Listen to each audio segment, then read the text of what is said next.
আসসালামু আলাইকুম রহমতুল্লাহি বারাকাতু।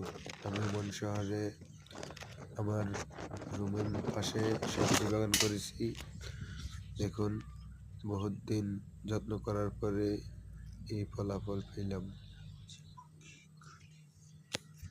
কথা আছে না, কষ্ট কখনো বৃথা যায় না। আল্লাহর রহমতে অনেকগুলো খেয়েছি এবং অনেকগুলো খাওয়ার উপযোগী হয়েছে। ইনশাল্লাহ সামনের দিকে আরো ধরবে। পাশাপাশি আমি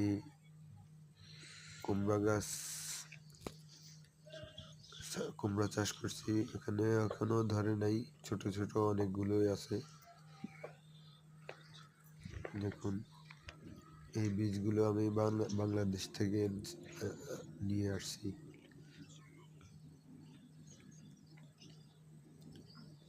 কত সুন্দর হয়েছে, তাই না?